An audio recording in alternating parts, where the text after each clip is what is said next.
Maybe Dustin and Ravi, could you kindly come up for a minute? And this is the book. In a very unplanned fashion, my next book just got ready in time for the festival, and I feel extremely fortunate that we have Keiki and Ravi, who wrote the foreword and the afterword, and the publisher. They're all here. So we take a minute to release the book, and in Indian fashion, you wrap the book and it's unveiled in public. And so we're going to do that little ceremony for a second. And so, Keiki, you can do the honors, and Ravi, just unwrap it.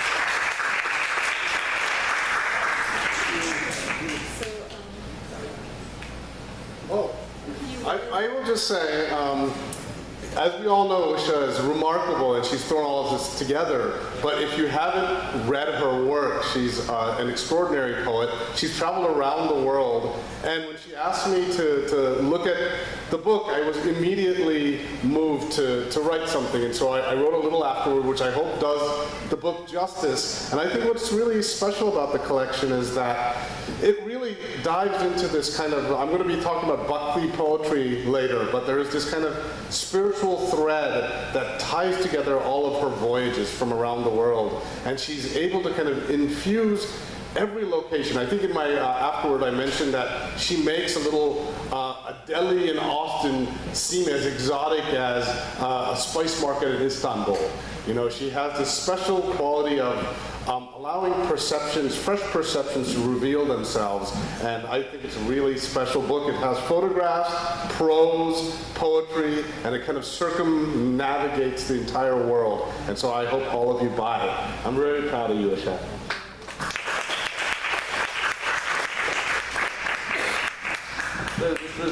It was a terrific book. It's not a travel book at all. She has visited some of the finest places in the world, and she gets the essence out of the place. And there are intimations which you don't find in sight, S-I-T-E, or which she somehow draws. So she has drawn out of the place and given a lot back to the place she has visited, the festivals she has attended, and the prose is also almost poetic. I think it was a wonderful book, and I loved it. Thank you.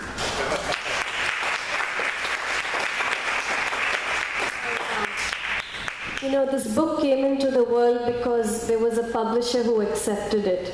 And it's very rare to combine poetry and prose. And it's very rare to find a publisher first who will bring your poetry out.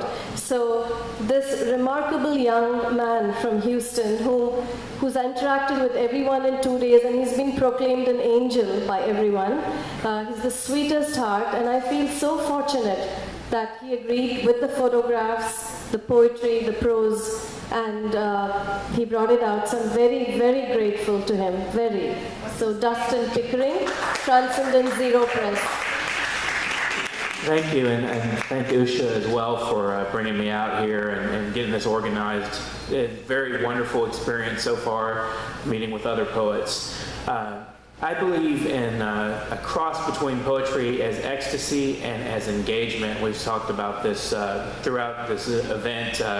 It's almost like this book was a kind of Sufi revelation or something like that. And at the same time, it's like this drunken ecstasy that's taking place within the book. But it's not a drunken debaucherous ecstasy. It's more like a revelation where you see things. You climb up into the sky and you see things down.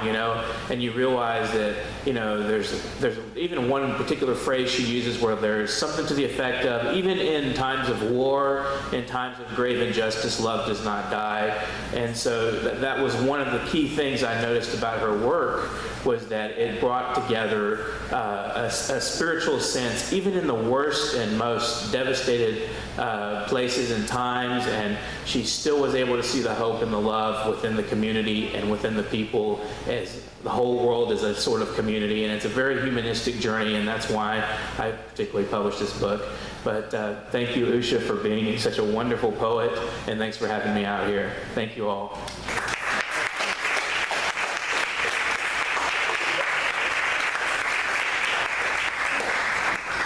That's too much applause. You have to listen to the poetry first and see if it's deserving.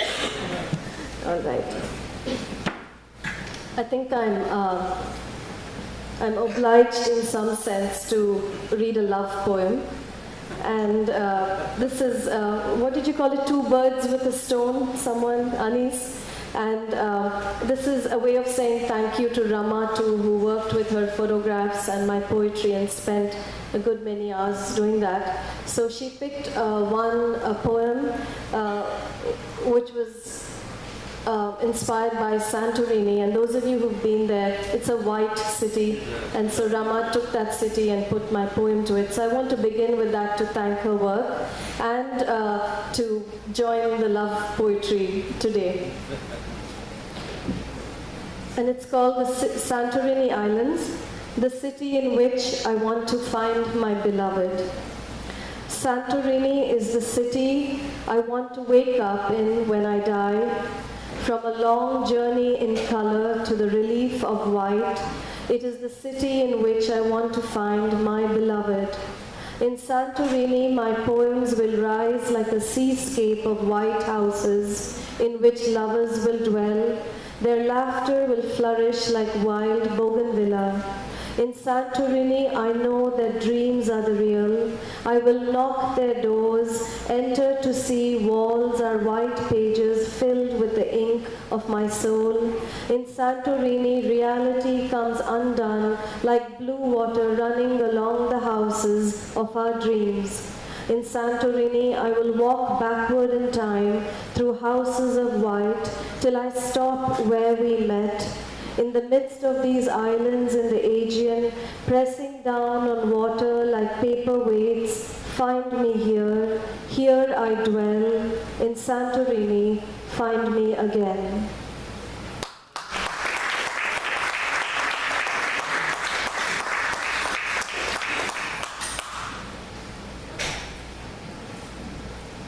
This poem is a dedication to all the poets in this room today, the youth poets, the local poets, the guest poets.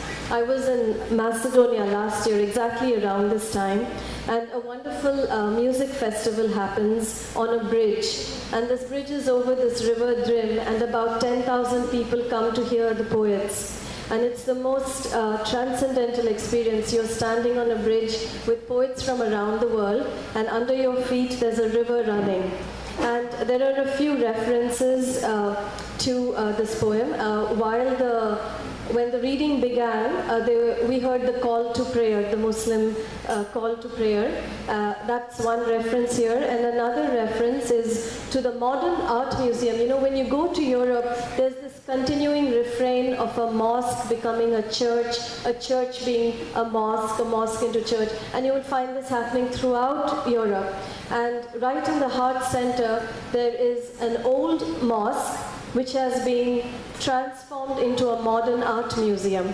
So instead of, in the prayer niches, you'll see paintings of Christ and the disciples. So there are all these little references to the history. And there's a wave of nationalism going in Macedonia. And there are all these hideous, huge monuments all over the city. And the city's kind of divided into two camps. Some of them love it, some of them don't. So there's a little bit of politics, there's history, there's religion, there's spirituality, and of course, finally, it's a poem about poetry.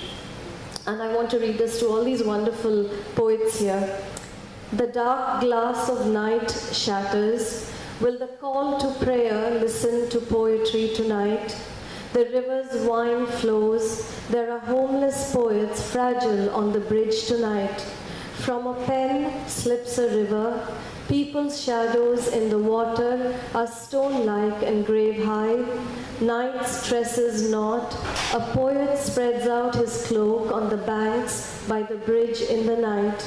There are bridges of words, and words metastasize like monuments. On the banks are churches. In reflections, mosques are seen from the bridge tonight.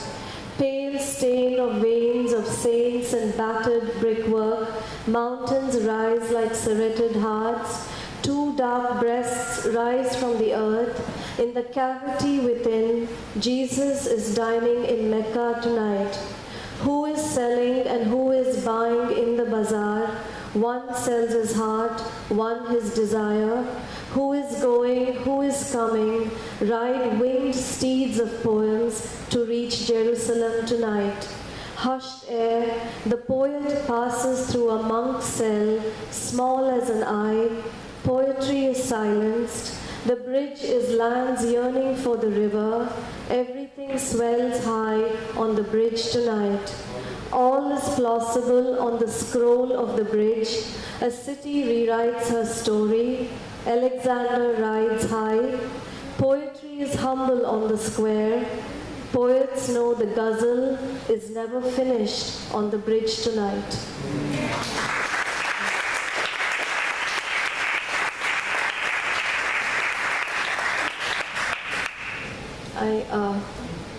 I seem to want to read poems for people today. So this poem is for Dustin, who referenced the poem. This is called Umbrellas, and this poem again, I went to a poetry festival in Colombia, and again it was such a heart-wrenching and beautiful experience. We know the political history of Colombia. There's this ravage, the drug trafficking and all of this, and this was the closing ceremony, and it began to rain, and it was just thunderous rain, but nobody moved. They just opened up umbrellas and sat there. And if you're a poet, you know how unusual this is. You know, sometimes you can only read to your reflection. No one wants to listen to you. And here were these thousands of people with umbrellas, and the poem comes out of that experience. This poet, what is he saying? His words so sure like granite. I understand nothing except that a poet speaks poetry, and I am listening hard. When he turns a page, it could be another page from his life, chosen to be sacrificed. His hand moves on the page, moves like a scorpion, full of ink like a bird scattering seeds. It seems like a city in which you find love young before death finds you on the street. Someone or something seeks someone or something first. In the audience there is a girl showing off her young cleavage and pink painted lips. Flamingos are born from them and stride in the throngs. A poet speaks of her love for Beirut. The translator holds two versions, like two neighborhoods in a city. Young faces like torches lit up. Celebrate the young ones here. Send death packing with his many faces. Let the alphabet of faces speak a new script. River of poets, river of images. There is no bank, no shore, no end. A couple under the umbrella. She rests her head on his shoulder. Sometimes a shoulder is a wall. Does she know this? Shall the poet lean on the wall of the world for comfort? Why does one man have courage, the other not? A mother cuddles her daughter. They are garlanded with poetry this evening.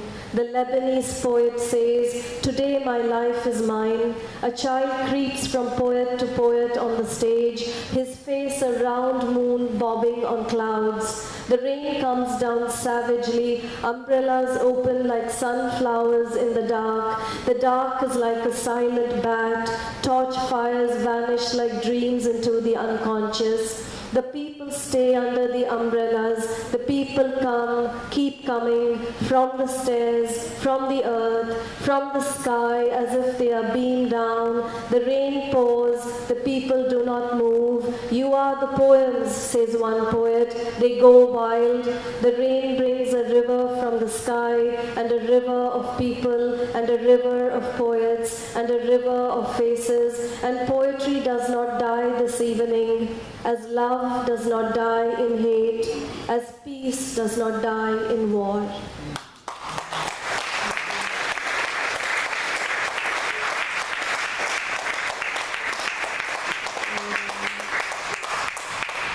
I always feel I must read as a duty a poem about women, dedicated to women, and that's an absolute duty. So this one is called Rosa Booth, One Snapshot, and I was in Holland, and I walked through this street, which is a tourist attraction, and it's the street where the prostitutes live, and people come from all over the world to walk through it because they stand in the windows. And I'd like to end with this poem, and it's called Rosa Booth, One Snapshot. Charming, cobbled Amsterdam street, the canal a rope of grey glinting pearls. In the smack of it, Wood Kirk, the rumblings of organ music silent, ponderous space of sin and good, arches of wood and heavy floors of granite. Outside, in a red-laced window, a statuesque Apsara from Khajuraho in a neon bikini ablaze on toned, tanned thighs. A panel of glass between her and me. Does she see me as I see her? Does she want to see me as I want to see her? She's in a dollhouse, in her little box on a chair. I'm in the hell outside, each of us bartering what we can for comfort.